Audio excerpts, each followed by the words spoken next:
નમસ્કાર વિદ્યાર્થી મિત્રો, આજે આપણે ધોરણ 6 વિશે સામાજિક વિજ્ઞાન પાઠ 8 ભારત વર્ષની ભવ્યતા વિશે જોઈશું।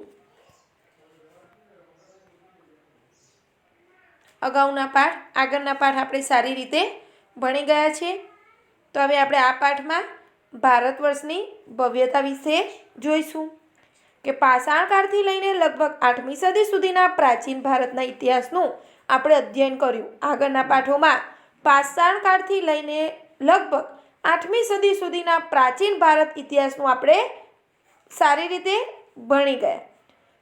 વિભિન્ન કાળની સંસ્કૃતિ, તેના શાસકો વિશે પણ આપણે માહિતી મેળવી। ભારત એક ઉપખંડ જેટલું મોટું રાષ્ટ્ર છે। પ્રાચીન કાળથી અનેક જાતિઓ, પ્રજાતિઓ, સમૂહો આ દેશની સમૃદ્ધિથી આકર્ષાઈને આ દેશમાં આવતી રહી છે, જેના કારણે ભારતીય સંસ્કૃતિમાં વિવિધતાનો સંગમ રચાયો છે કે અલગ અલગ સમૂહો આવ્યા, જાતિઓ આવી, પ્રજાતિઓ આવી, જેથી આપણા દેશમાં વિવિધ સંસ્કૃતિઓનો સંગમ રચાયો। જવાહરલાલ નહેરુ, જેને વિવિધતામાં એકતા કહે છે, તેવા આ મહાન દેશની કલા અને સ્થાપત્ય તથા સમાજ જીવનની આપણે માહિતી મેળવીશું, જેનાથી પ્રાચીન ભારતની પ્રજાના ગૌરવશાળી વારસાની આપણને માહિતી મળી શકે। તો આ પાઠમાં આપણે આપણા દેશની કલા, સ્થાપત્ય અને સમાજ જીવનની આપણે માહિતી મેળવીશું। સૌથી પહેલાં આપણે જોઈએ પ્રાચીન ભારતમાં ખેતી, કે આપણા દૈનિક જીવનની મોટાભાગની ખોરાક માટેની તેમજ વપરાશની વસ્તુઓ આપણને ખેત પેદાશોમાંથી મળે છે, કે આપણા દૈનિક જીવનનું મોટાભાગનો ખોરાક, એના માટેની વપરાશની વસ્તુ આપણને ખેત પેદાશોમાંથી મળે છે। ખેતીની શરૂઆત પ્રાચીન ભારતમાં થઈ હતી। આ ખેતીની શરૂઆત પ્રાચીન ભારતમાં જ થઈ હતી। તે સમયમાં પણ ખેતી માટે વિવિધ ઓજારો અને સિંચાઈની વ્યવસ્થા હતી। તે સમયમાં પણ આપણા ભારતમાં કે ખેતી કરવા માટે ઓજારો અને સિંચાઈની વ્યવસ્થા હતી। પ્રાચીન સમયમાં ઘઉં, જવ, ડાંગર, જુવાર, બાજરી, તલ, વટાણા વગેરેની ખેતી થતી હતી। પ્રાચીન સમયમાં જવ, ડાંગર, ઘઉં, જુવાર, બાજરી, તલ, વટાણાની ખેતી થતી હતી। તો તેના ઓજારો જોઈએ કે હડપ્પા સંસ્કૃતિમાં ખેત ઓજારોમાં હળના અવશેષો મળ્યા નથી, પરંતુ હળ આકારનું રમકડું મળ્યું છે, તેથી જાણી શકાય કે તેઓ ખેતીમાં હળનો ઉપયોગ કરતા હશે। આશરે 2500 વર્ષ પહેલાંના સમયથી ખેતી માટે લોખંડના સાધનોનો ઉપયોગ વધતો જતો હતો। તેમાં જંગલોને સાફ કરવા માટે કુહાડીઓ, હળના ફણા એટલે કે ફાલનો પણ ઉપયોગ સમાવેશ થાય છે। આ ઉપરાંત દાતરડું, કુહાડાથી તેઓ પરિચિત હતા। હવે સિંચાઈ જોઈએ। સિંચાઈ સમૃદ્ધ ગામડાઓ વગર રાજાઓ અને તેમના રાજ્યનું ટકી રહેવું મુશ્કેલ હતું। સમૃદ્ધ ગામડાઓ વગર રાજાઓ અને તેનું રાજ્યનું ટકી રહેવું મુશ્કેલ હતું। જે રીતે ખેતીના વિકાસ માટે નવા સાધનો અને ધરુરોપણ મહત્વપૂર્ણ પગલાં હતા, તેવી જ રીતે સિંચાઈ વ્યવસ્થા પણ ઘણી ઉપયોગી સાબિત થઈ છે। આ સમયે સિંચાઈ માટે નહેરો, કૂવા, તળાવો તથા કૃત્રિમ જળાશયો બનાવવામાં આવ્યા। હવે પ્રાચીન ભારતમાં ગ્રામીણ જીવન જોઈએ। ઉત્તર ભારત અને દક્ષિણ ભારતના ગ્રામીણ જીવન આ પ્રમાણે હતું। ભારતના ઉત્તર ભાગના ગામનો વડો ગ્રામ ભોજક કહેવાતો। ભારતમાં ઉત્તર ભાગનો જે ગામનો વડો હતો તેને ગ્રામ ભોજક કહેવાતો। સામાન્ય રીતે એક જ પરિવારના લોકો આ પદ પર પેઢીઓ સુધી રહેતા। આ પદ વંશ પરંપરાગત હતું। ગ્રામ ભોજક મોટે ભાગે ગામનો સૌથી મોટો જમીનનો માલિક હતો। આ જમીન માલિક ભાડુતી માણસો રાખી ખેતી કરાવતો। ભાડે માણસો રાખી અને પોતે ખેતી કરાવે। રાજા પણ ગામડાના કરવેરા ઉઘરાવતું અને કાર્ય તેને સોંપતા। તે કાયદા અને વ્યવસ્થાની સ્થિતિ પણ સંભાળતા। દક્ષિણ ભારતમાં 3 પ્રકારના લોકો રહેતા હતા। દક્ષિણ ભારતમાં મોટા જમીનદારો, નાના ખેડૂતો અને જમીન વિહોણા મજૂર એટલે કે દાસ 3 પ્રકારના હતા, કે જમીનદારો, નાના હોય તેમને ખેડૂતો અને ત્રીજો હતા તે મજૂર એટલે કે દાસ કહેવાતા। તો તેમનું નગર જીવન જોઈએ કે મોટાભાગના શહેરો 2500 વર્ષ પહેલાં મહાજનપદોની રાજધાની હતા। આ શહેરો કિલ્લાબંધીથી સુરક્ષિત હતા. ઘણા શહેરોમાંથી વલય કૂપ પ્રાપ્ત થયા છે, જે કૂવા તરીકે ઓળખાતા. આ વલય કૂપ શૌચાલય, નીક અથવા કચરાપેટી માટે ઉપયોગમાં લેવાતા હતા. ગ્રામીણ અને નગરના લોકો ખોરાકમાં ઘઉં, ચોખા, દૂધ, દહીં, ઘી, ફળફળાદી તથા માંસ માછલીનો ઉપયોગ કરતા હતા. આગળ જોઈએ. પુરુષો અને સ્ત્રીઓ સામાન્ય રીતે 2 વસ્ત્રો પહેરતા. શરીરના નીચા ભાગનું વસ્ત્ર નીવી અને ઉપરના ભાગનું વસ્ત્ર વાસ કહેવાતું. બે વસ્ત્રો પહેરતા. ઉપરના ભાગનું વસ્ત્ર તેને નીવી, નીચા ભાગનું વસ્ત્ર વાસ. ક્યારેક ઉપરનું વસ્ત્ર ઉપર દુપટ્ટા જેવું અધિવાસ પણ લપેટતા. પ્રાચીન ભારતમાં કલા જોઈએ આપણે. ઇતિહાસવિદો કલાને 2 ભાગમાં વહેંચે છે. એક લલિત કલા, 2 નિદર્શન કલા. લલિત કલામાં ચિત્ર, સાહિત્ય, સ્થાપત્ય, સંગીત, માટીકલા વગેરેનો સમાવેશ થતો. જ્યારે નિદર્શન કલામાં નૃત્ય અને નાટકનો સમાવેશ થાય છે. આપણે આ બાબતોની વિગતે જોઈએ કે ભારતમાં સાહિત્યનો વારસો. તો ભારતીય સાહિત્ય ધાર્મિક, ધર્મેતર અને વિદેશી મુસાફરોના વર્ણનો એમ 3 ભાગમાં વહેંચાયેલું છે. જેમાં છે ધાર્મિક સાહિત્ય. પહેલું છે ધાર્મિક સાહિત્ય. ભારતના સૌથી પ્રાચીન ધાર્મિક સાહિત્યમાં વેદનો સમાવેશ થાય છે. પ્રાચીન ધાર્મિક સાહિત્ય એ વેદથી શરૂઆત થાય છે. તેમની સંખ્યા 4 છે. 4 વેદો હતા: ઋગ્વેદ, યજુર્વેદ, સામવેદ અને અથર્વવેદ. વેદોને સમજવા માટે બ્રાહ્મણ ગ્રંથો અને આરણ્યકોની રચના કરવામાં આવી, જેમાં શતપથ બ્રાહ્મણ, ગોપદ બ્રાહ્મણ અને બૃહદારણ્યક સૌથી અગત્યના ગણાવી શકાય. આ સિવાય રામાયણ અને મહાભારત બંને મહાકાવ્યો પણ પ્રાચીન ભારતીય સમાજ, સંસ્કૃતિ અને ધર્મનો ત્રિવેણી સંગમ છે. 4 વેદો અને બંને મહાકાવ્યો રામાયણ અને મહાભારત. વેદવ્યાસ રચિત મહાભારત પ્રારંભમાં જય સંહિતાથી ઓળખાતો, જે વિકસતું જતા 1,00,000 શ્લોકોનું મહાભારત થયું. તે જ રીતે વાલ્મીકી રચિત રામાયણમાં ભગવાન શ્રીરામની કથાની સાથે આદર્શ સમાજ જીવન અને નૈતિક ધોરણનું પણ ચિત્રણ થયું છે. કે વાલ્મીકી રચિત રામાયણની રચના વાલ્મીકીએ કરી. તેમાં શ્રીરામની કથાની સાથે આદર્શ સમાજ જીવન અને નૈતિક ધોરણનું પણ ચિત્રણ થયેલું જોવા મળે છે. 108 જેટલા ઉપનિષદો ભારતીય ચિંતનના મહામૂલા ગ્રંથો છે. કઠ ઉપનિષદો 108 છે, જેમાં કઠ, કેન, પ્રશ્ન, મુંડક, માંડુક્ય, ઈશાવાસ્યમ અને છાંદોગ્ય ઉપનિષદો ભારતના તત્વજ્ઞાનના મહાન ગ્રંથો છે. પુરાણોની સંખ્યા 18 છે.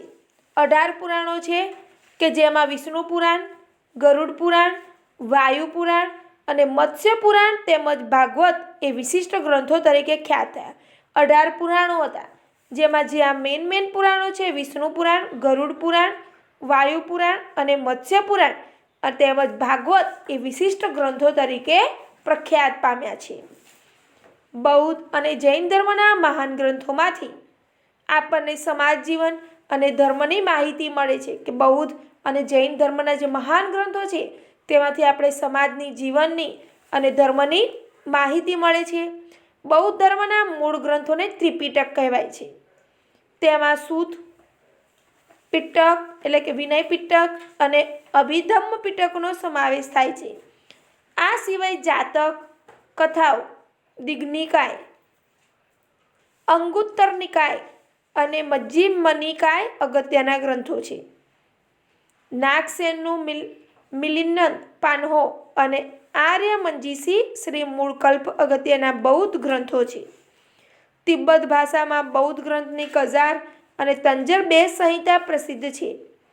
જાતક કથાઓમાં દિગ્નિકાય, મજ્જિમ નિકાય પણ બૌદ્ધ ગ્રંથો છે.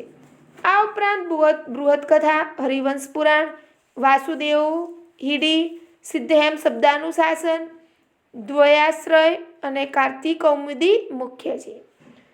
જૈન ગ્રંથોને આગમ ગ્રંથો પણ કહેવામાં આવે છે. જૈન ગ્રંથોને આગમ ગ્રંથો પણ કહેવાય છે. આવા આગમ ગ્રંથોની સંખ્યા 12 છે. જૈન ધર્મનું પ્રાચીન સાહિત્ય 14 પર્વ અને 12 અંગમાં વહેંચાયેલું છે. મુખ્ય ગ્રંથોમાં આગમો, આચારંગ અને વૈતાલિક 10 વૈતાલિક સૂત્રો અગત્યના છે. હવે બી જોઈએ ધર્મેતર સાહિત્ય, જેમની વિષયવસ્તુ ધર્મની બહાર છે. ધર્મેતર સાહિત્ય કોને કહેવાય? કે જેમનું વિષયવસ્તુ ધર્મની બહાર છે તેવા સાહિત્ય ગ્રંથોને ધર્મેતર સાહિત્ય તરીકે ઓળખાય છે. તેમાં મોટે ભાગે કાવ્યો, નાટકો, પ્રશસ્તિઓ, વ્યાકરણ ગ્રંથો અને સ્મૃતિઓનો સમાવેશ થાય છે. આ સ્મૃતિઓ એ ભારતના કાયદા ગ્રંથો છે, જેમાં મનુસ્મૃતિ, યાજ્ઞવલ્ક સ્મૃતિ અને નારદ સ્મૃતિનો સમાવેશ થાય છે. કૌટિલ્યનું અર્થશાસ્ત્ર પણ કાયદા ગ્રંથ છે. આગળ જોઈએ આપણે પ્રાચીન ભારતના મોટા પ્રમાણમાં નાટકો અને કાવ્યોની પણ રચના થઈ હતી, જેમાં મહાકવિ ભાસ, કાલિદાસ, શુદ્રક અને ભારવી જેવા મહાન સાહિત્યકારનો સમાવેશ થાય છે. સાહિત્યકારોમાં મહાકવિ ભાસનો, કવિ કાલિદાસ અને શુદ્રક અને ભારવી જેવા મહાન સાહિત્યકારનો સમાવેશ કરવામાં આવે છે. આવા અગત્યના મહાકાવ્યો અને નાટકોમાં અભિજ્ઞાન શાકુંતલમ, રઘુવંશમ, મેઘદૂતમ, કિરાતાર્જુનીયમ, સ્વપ્નવાસવદત્તમ અને મૃચ્છકટિકમ વગેરેનો સમાવેશ થાય છે. આ મહાકાવ્યો અને નાટકોની રચના પણ આ કવિઓએ કરી છે. દક્ષિણ ભારતમાં એક વિશિષ્ટ સાહિત્ય જેને સંગમ સાહિત્ય કહેવામાં આવે છે. દક્ષિણ ભારતનું વિશિષ્ટ સાહિત્ય જેને સંગમ સાહિત્ય તરીકે ઓળખાય છે, તેની રચના ઈસવીસનની પ્રથમ 3 સદીઓમાં થઈ હતી. મદુરાઈમાં 3 સંગમ, 1600 જેટલા લોકકવિઓએ વીર કાવ્યોની રચના કરી. આ સાહિત્યમાં શિલ્પદીકાર મણિમેખલાઈ ખૂબ જ અગત્યના છે. સંસ્કૃત ભાષામાં સર્વશ્રેષ્ઠ વ્યાકરણ ગ્રંથ પાણિનીનું અષ્ટાધ્યાયી છે, જે ઈસવીસન પૂર્વે 5મી સદીમાં રચાયું હતું. અશોકના શિલાલેખો પણ પ્રાચીન ભારતના ઇતિહાસ, મૌર્ય સામ્રાજ્યના વહીવટી તંત્રો તથા બૌદ્ધ ધર્મના નૈતિક નિયમો વિશે માહિતી આપે છે. ગુપ્તકાળમાં પ્રશસ્તિ કાવ્યો અને ગ્રંથોનો ઘણો વિકાસ થયેલો જોવા મળે છે. સમુદ્રગુપ્તની પ્રયાગ પ્રશસ્તિના લેખક હરિસેન હતા, તો ઉદયગીરીની ચંદ્રગુપ્ત દ્વિતીયની પ્રશસ્તિના લેખક વીરસેન સાબા હતા. બાણે હર્ષચરિતમમાં હર્ષની પ્રશસ્તિ કરી છે. આગળ જોઈએ સી, વિદેશી મુસાફરોના વર્ણનો. ભારતમાં સદીઓથી અનેક વિદેશી પ્રવાસીઓ આવતા રહ્યા છે, જેમણે પોતાના ભારત પ્રવાસના વર્ણનો લખ્યા છે. તેમની આ પ્રવાસ નોંધોમાં ભારતીય સંસ્કૃતિ અને પ્રજાજીવનની માહિતી મળે છે. આવા મુસાફરોમાં ચંદ્રગુપ્ત મૌર્યના દરબારમાં રહેલા ગ્રીક એલ્ચી મેગેસ્થનીસ ખૂબ જ અગત્યના છે. તેમણે ઇન્ડિકા નામનો એક ઉત્કૃષ્ટ ગ્રંથ લખ્યો છે, જેમાં મૌર્ય યુગ વિશે આપણને માહિતી પ્રાપ્ત થાય છે. એ જ પ્રમાણે ગ્રીક નાવિક ટોલમીએ ભૂગોળ વિશે લખેલા ગ્રંથમાં ભારતના બંદરો વિશેની માહિતી મળે છે. ચંદ્રગુપ્ત દ્વિતીયના સમયમાં આવેલ ચીનના મુસાફર ફાહિયાને અને સમ્રાટ હર્ષવર્ધનના સમયમાં આવેલ ચીની મુસાફર યુએન ત્સંગે તત્કાલીન ભારતીય સમાજ જીવન, શાસકો અને સંસ્કૃતિનું અદ્ભુત ચિત્રણ કરેલું છે. વેપારીઓ જોઈએ આપણે અને તેના નવા માર્ગો. કે પ્રાચીન સમયમાં ભારત વિવિધ ચીજવસ્તુઓ તેમજ વિદેશો સાથે વેપાર વાણિજ્યમાં મોખરે હતું. પ્રાચીન સમયમાં કે આપણું ભારત અલગ ચીજવસ્તુઓ અને વિદેશી સાથે વેપાર કરવા માટે ખૂબ આગળ પડતું સ્થાન ધરાવતું હતું. વેપારના કારણે ભારતની આર્થિક સમૃદ્ધિ શિખરે હતી. તો દેશ વિદેશ સાથેનો વેપાર જમીન માર્ગને સમુદ્ર માર્ગે થતો. દેશ વિદેશોમાં વેપાર કરવા માટે જમીન માર્ગનો પણ ઉપયોગ કરવામાં આવતો હતો અને સમુદ્ર માર્ગે પણ કરવામાં આવતું. લોથલ હડપ્પીય સંસ્કૃતિનું મોટું બંદર હતું. તો લોથલમાં બંદરને ગોદી ડોકયાર્ડ વાહનના ધક્કા અને વખારના અવશેષો મળ્યા છે, જે દરિયાઈ વાહન વ્યવહારની માહિતી આપે છે. લોથલના લોકો માટીકામના વિવિધ ઘાટના વાસણો અને વિવિધ પ્રકારના દાગીના બનાવતા. સેલખેડી, છીપ, અને હાથી દાંતમાંથી બનાવેલ મણકાઓનો વેપાર થતો. ભારતના મરી મસાલા અને કિંમતી પથ્થરોની વિશેષ માંગ રહેતી. ભારતના જે મરી મસાલા હતા અને કિંમતી પથ્થરોની વિદેશમાં માંગ હતી. ભારતથી સ્થળ માર્ગે મધ્ય એશિયાથી થઈને યુરોપ સુધી સુતરાઉ કાપડ અને રેશમી કાપડ મસાલાની નિકાસ થતી. આપણા ભારતમાંથી સુતરાઉ કાપડ, રેશમી કાપડ અને મરી મસાલા તે વિદેશમાં મોકલવામાં આવતું હતું, એટલે કે નિકાસ થતી હતી. ખંભાત, ભરૂચ, સોપારા અને તામ્રલિપ્તિ જેવા આંતરરાષ્ટ્રીય બંદરોના માધ્યમથી વિશ્વના પૂર્વ અને પશ્ચિમ ભાગમાં સુતરાઉ કાપડ, રેશમી કાપડ, મસાલા, તેજાના, ઇમારતી લાકડાની નિકાસ થતી, જ્યારે સોનું, ચાંદી અને અન્ય ચીજોની આયાત થતી. કે આટલી વસ્તુઓની નિકાસ થતી અને બીજી દરેક આ નીચેની વસ્તુઓ જે છે સોનું, ચાંદી તેનો આયાત કરવામાં આવતી.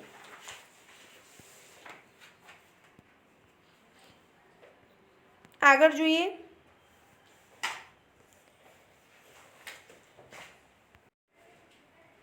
ચલો આગળ જોઈએ. ચીનથી વેપાર અર્થે કેટલાક લોકો દૂરના વિસ્તારોમાં પગપાળા કે ઘોડા ઉપર પણ જતા.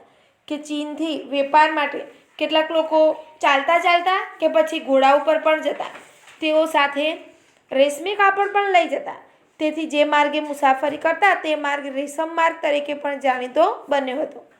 મુખ્યત્વે ચીન, ભારત, ઈરાન, અરબસ્તાન, ગ્રીક અને રોમના વેપારીઓ આ વેપાર માર્ગ સાથે સંકળાયેલા હતા. દક્ષિણ ભારતના બંદરો કાળા મરી અને અન્ય તેજાનાની નિકાસ માટે જાણીતા મુખ્ય કેન્દ્રો હતા. આગળ જોઈએ. પ્રાચીન ભારતમાં ચિત્રકલા. ચિત્ર મનુષ્યના મનોભાવને પ્રગટ કરતું વિશિષ્ટ માધ્યમ છે. કે ચિત્ર એ મનુષ્યના મનોભાવને પ્રગટ કરતું એક વિશિષ્ટ માધ્યમ છે. સાથે સાથે તે જે તે સમયની વાસ્તવિક પરિસ્થિતિનું પણ ચિત્રણ કરે છે. ભારતમાં સૌથી જૂના ચિત્રો પાષાણ યુગમાં મળી આવે છે. મધ્યપ્રદેશમાં ભીમબેટકા નામના સ્થળેથી પાષાણ યુગના સમયની આદિમ જનજાતિએ દોરેલા 500 કરતાં પણ વધારે ચિત્રો મળી આવેલ છે, જે આજે પણ એટલા જ જીવંત છે. આ સિવાય અજંતા, ઇલોરા અને બાઘની ગુફાઓમાં તથા અમરાવતીમાં ભારતીય સંસ્કૃતિ સાથે સંકળાયેલા ચિત્રો મોટા પ્રમાણમાં મળી આવે છે. અજંતા ઇલોરાના ચિત્રો વિશ્વવિખ્યાત છે. અજંતા અને ઇલોરાના ચિત્રો વિશ્વવિખ્યાત છે, જેમાં બુદ્ધની જાતક કથાઓને અને બુદ્ધની સાધનાને ચિત્રોમાં વ્યક્ત કરવામાં આવ્યા છે. પદ્મપાણીનું વિશ્વવિખ્યાત ચિત્ર ભારતીય સંસ્કૃતિનું ઘરેણું છે. તો ઇલોરાનું શિવ મંદિર એક જ શિલામાંથી કોતરેલું મહાન શિલ્પ છે. ઇલોરાનું જે શિવ મંદિર છે એક જ શિલામાંથી કોતરીને એક મહાન શિલ્પ બનાવ્યું છે. પ્રાચીન ભારતમાં શિલ્પ અને સ્થાપત્ય જોઈએ. કે હડપ્પીય સભ્યતામાં જોવા મળતું નગર આયોજન એ ભારતીય સ્થાપત્યના વિશ્વ પ્રસિદ્ધ નમૂના છે. એક સમાન નગર રચના, સ્નાનાગાર, અનાજના કોઠાર, ઔદ્યોગિક એકમો અને વરસાદી પાણીના પ્રબંધ સાથે સંકળાયેલા અનેક સ્થાપત્યો હડપ્પીય સભ્યતા સાથે સંકળાયેલા છે, જે પ્રાચીન ભારતનો ઇજનેરી કળાનો ઉત્તમ નમૂનો ગણાય છે. આ સ્થાપત્યોમાં ગુફા સ્થાપત્ય, મંદિર સ્થાપત્ય અને મહેલોના સ્થાપત્યોનો સમાવેશ થાય છે. ગુફા સ્થાપત્યોમાં બારાબારની પહાડીઓ, નાસિકના ગુફા શિલ્પો, અજંતા ઇલોરા અને અમરાવતીના ગુફા શિલ્પોનો સમાવેશ થાય છે. શિલ્પકલામાં મૂર્તિકલાનો ભારતમાં પૂર્ણ વિકાસ થયો હતો. મૂર્તિકલામાં 2 કલા શૈલીઓ પ્રાચીન ભારતમાં પ્રચલિત હતી. એક ગાંધાર કલા, જે ગ્રીક અને ભારતીય કલા શૈલીનો સંગમ હતી, અને ઉત્તર પશ્ચિમ ભારતમાં અફઘાનિસ્તાનમાં આવેલા તક્ષશિલા અને ગાંધારમાં આ કલા શૈલીનો અનેક નમૂના મળ્યા છે. તેમાં બુદ્ધની મૂર્તિઓ મોટા પ્રમાણમાં બની હતી. બુદ્ધની વિશાળ પ્રતિમાઓ આ કલા શૈલીમાં બામિયાન અને ચારસડ્ડામાં જોવા મળે છે. 2 અન્ય કલા શૈલી સંપૂર્ણ ભારતીય છે, જે મથુરા કલા તરીકે ઓળખાય છે. તેમાં પણ સૌપ્રથમ બુદ્ધની મૂર્તિઓ બની. ત્યારબાદ મથુરા કલા શૈલીમાં હિન્દુ દેવી દેવતાઓની મૂર્તિઓ બનવા લાગી અને અમરાવતી, અજંતા, નાસિક, સારનાથમાં પણ મૂર્તિકલાના નમૂના પ્રાપ્ત થયા છે. હવે આગળ જોઈએ સ્તૂપો અને વિહારો. બૌદ્ધ ધર્મના સ્થાપત્યોમાં સ્તૂપ, ચૈત્ય અને વિહારોનો સમાવેશ થાય છે. ગૌતમ બુદ્ધના નિર્વાણ બાદ એટલે કે ગૌતમ બુદ્ધનું નિર્વાણ થયું, મૃત્યુ થયું તે બાદ તેમના જીવનની યાદગીરી રૂપે સ્તૂપ નિર્માણ શરૂ થયું છે. સૌ પ્રથમ વજ્જી સંઘમાં આ સ્તૂપોનું નિર્માણ થયું. સ્તૂપ એટલે નાના નાના ગુંબજ આકારનું સ્થાપત્ય. સ્તૂપ એટલે કે નાના નાના, ગુંબજ એટલે કે અંડાકારનું સ્થાપત્ય, જેમાં મધ્યમાં બુદ્ધના અવશેષોને દાબડામાં રાખવામાં આવતા અને બૌદ્ધ ધર્મીઓ ત્યાં ધ્યાન ધરતા હતા. પછીથી સ્તૂપો ભારતમાં મોટા પ્રમાણમાં બનવા લાગ્યા, જેમાં અશોકનો સાંચીનો સ્તૂપ, લુંબિનીનો સ્તૂપ, સારનાથનો સ્તૂપ ખૂબ જ અગત્યનો છે. અશોક પછીના સમ્રાટોએ પણ સ્તૂપ નિર્માણની પરંપરાને જાળવી રાખી. સાંચીના સ્તૂપ પર તે કાષ્ઠ નિર્માણ કરવાનું કાર્ય, કાષ્ઠ એટલે કે લાકડાનું નિર્માણ કરવાનું કાર્ય શુંગ વંશના રાજાઓએ કર્યું. કનિષ્કે પુરુષપુર એટલે કે પેશાવરના એક વિશાળ આગળ સ્તૂપ, જેને શાહજી કી દેરી કહેવામાં આવતો, તેનું નિર્માણ કરાવ્યું. સ્તૂપની આસપાસ પ્રદક્ષિણા પથ હોય છે. તો ચૈત્યો પણ પછીથી બૌદ્ધ કલાનું બહુ જ મોટું કેન્દ્ર બન્યા. ચૈત્યો ગુફાની જેમ પર્વત કોતરીને બનાવવામાં આવતા. ચૈત્ય કઈ રીતે બનાવવામાં આવતું કે ગુફાની જેમ પર્વતો કોતરીને બનાવવામાં આવતા. ચૈત્યોમાં ગુફામાં જ હારબંધ સ્તંભો, દરવાજા, વિશાળ પ્રાર્થના મંડપ વગેરે કોતરીને તેને મંદિરોનો આકાર આપવામાં આવતો તથા પ્રાર્થના ગૃહ તરીકે તેનો ઉપયોગ થતો. સ્તંભો ઉપર બારીક કોતરકામ કરવામાં આવતું. અમરાવતી, ભજ અને કાલ્યના ચૈત્યો વિશ્વવિખ્યાત થયા છે. બૌદ્ધ અને જૈન સાધુઓને રહેવા માટે પર્વત કોતરીને ગુફાઓ બનાવવામાં આવતી અને તે સ્થળો વિહાર તરીકે ઓળખાવાતા. જૈન અને બૌદ્ધ સાધુઓ આ વિહારોમાં રહીને અધ્યયન કરતા. યુએન સંઘે ઉત્તર ભારતમાં અને ગુજરાતમાં 100 જેટલા વિહારો હોવાનું નોંધ્યું છે. જૈન સ્થાપત્ય કલા સાથે પણ મૂર્તિઓ અને વિહારો જોડાયેલા છે. શ્રવણ બેલગોડામાં આવેલી ગોમતેશ્વરની જૈન મૂર્તિ વિશ્વવિખ્યાત છે. જૈન ધર્મના સાધુઓ અને બૌદ્ધ ભિક્ષુઓના નિવાસ માટે પહાડોમાં સંખ્યાબંધ ગુફાઓ પણ બનાવવામાં આવતી. કે જૈન ધર્મના સાધુઓ છે અને બૌદ્ધ ભિક્ષુઓના રહેવા માટે પહાડોની અંદર સંખ્યાબંધ ગુફા બનાવવામાં આવતી. આવી ઘણી ગુફાઓ ગુજરાતમાં આવેલી છે, જેની માહિતી તમારા શિક્ષક પાસેથી મેળવો. હવે આપણે જોઈએ શિક્ષણનો વારસો. કે હડપ્પા સભ્યતાનો વિસ્તાર અને તેની વિકસિત નગર વ્યવસ્થા જોતા એમ કહી શકાય કે ભારતમાં ઉચ્ચ શિક્ષણ અને ટેકનોલોજી શિક્ષણ 4000 વર્ષથી અપાઈ રહ્યું છે. મોહેંજો-દડોમાંથી શિક્ષણ સંસ્થાના અવશેષો પ્રાપ્ત થયા છે.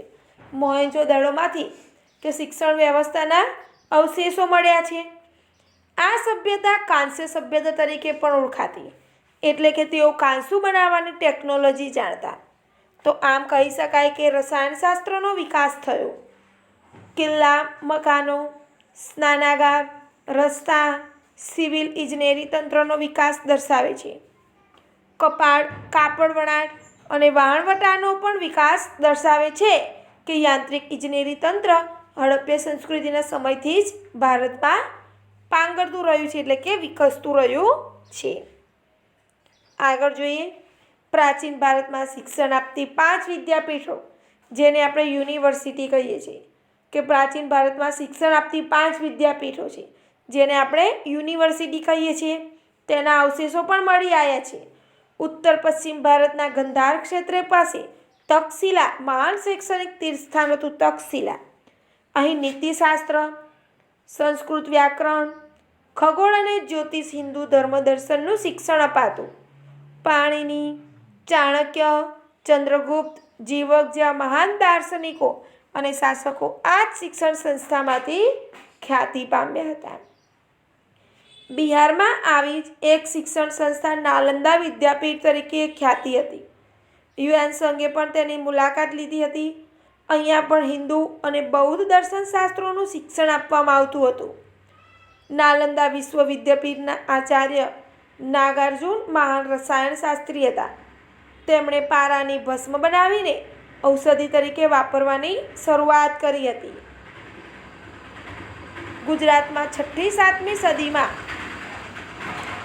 વલભીમાં મહાન વિદ્યાપીઠ હોવાના પુરાવા મળ્યા છે. 6મી-7મી સદીમાં વલભી એ મહાન વિદ્યાપીઠ હોવાના પુરાવા મળ્યા હતા. તેના વિશે પણ યુએન સંઘે ખાસું લખાણ કરેલું જોવા મળે છે. અહીંયા દૂર દેશાવરથી અનેક વિદ્યાર્થીઓ વિદ્યા પ્રાપ્ત કરવા આવતા. પ્રવેશ માટે વિદ્યાર્થીઓ કોઈ પ્રવેશિકા એટલે કે પરીક્ષા આપવી પડતી હતી. ત્યાં ભણવા માટે વિદ્યાર્થીઓને પરીક્ષા આપવી પડતી. ત્યારબાદ આચાર્યો લેખિત પરીક્ષા લઈ રૂબરૂ મુલાકાત સમાલાપ માટે આગળ મોકલતા. આવી આધુનિક કક્ષાની શિક્ષણ પદ્ધતિ તે સમય ભારતમાં પ્રવર્તમાન હતી. અહીં હિન્દુ, બૌદ્ધ અને જૈન એમ ત્રણેય ધર્મ, ચિંતન, જ્યોતિષ, ખગોળનું જ્ઞાન આપવામાં આવતું. બંગાળમાં વિક્રમશિલા અને ઓદંતપુરી નામની 2 વિદ્યાપીઠો અસ્તિત્વમાં હતી. જ્યાં બૌદ્ધ ધર્મ સાથે સંકળાયેલા 3 માળના વિશાળ પુસ્તકાલયો પણ બનાવવામાં આવ્યા હતા. આગળ જોઈએ સિક્કા કે ભારતનો ઇતિહાસ જાણવાનું એક અગત્યનું સાધન, સમૃદ્ધિનું પ્રતીક છે સિક્કા. ભારતમાં સૌથી જૂના સિક્કા ઈસવીસન પૂર્વે 5મી સદીના પંચમાર્ક કોઈન તરીકે ઓળખાય છે. આગળના પાઠોમાં આવતું પંચમાર્ક. ત્યારબાદ ઇન્ડો ગ્રીક રાજાઓએ વિશિષ્ટ પ્રકારના સુવર્ણ સિક્કા શરૂ કર્યા, જેની ઉપર રાજાનું ચિહ્ન, તેની આકૃતિ એટલે કે ફોટો અને તેના સમય ઉલ્લેખિત થતો હતો. તેનાથી આપણને તે સમયનો ઇતિહાસ જાણવા મળે છે કે તેના ઉપર રાજાનો ફોટો અંકિત થતો અને તેનો સમય લખવામાં આવતો અને આથી તે સમયનો આપણે ઇતિહાસ જાણવા મળે. સૌથી શ્રેષ્ઠ સિક્કા ગુપ્તકાળના જોવા મળે છે. આગળનો આપણે 7મો પાઠ જોયો તેમાં ગુપ્તકાળના સિક્કા ગુપ્ત વંશે સ્થાપ્યા હતા. તેમાં સમુદ્રગુપ્તના વીણાવાદન કરતો અને વ્યાઘ્ર પરાક્રમ, ચંદ્રગુપ્ત પ્રથમના રાજા રાણીના અને ગરુડના, ચંદ્રગુપ્ત દ્વિતીયના વિક્રમાદિત્ય અને સિંહ વિક્રમના તથા ગરુડ ધ્વજના સિક્કા મોટા પ્રમાણમાં મળી આવેલ છે. આ સિક્કા મોટે ભાગે સુવર્ણના છે, સોનાના છે, જેનાથી તે સમયની ભારતની અપાર સમૃદ્ધિની માહિતી મળે છે. ભારતનો સર્વાંગી વિકાસ સદીઓથી થતો રહ્યો છે. જ્ઞાનની લગભગ તમામ શાખાઓ આપણા દેશમાં ફૂલી ફાલી અને વિકસી છે. ભારતનો મહાન સાંસ્કૃતિક વારસો સમગ્ર વિશ્વમાં અદ્વિતીય છે. આમ આપણા ભારતનો મહાન સાંસ્કૃતિક વિકાસ એ સમગ્ર વિશ્વમાં અદ્વિતીય અને અજોડ છે. તો વિદ્યાર્થી મિત્રો, અહીં આપણો આ પાઠ સમાપ્ત થાય છે. ધન્યવાદ.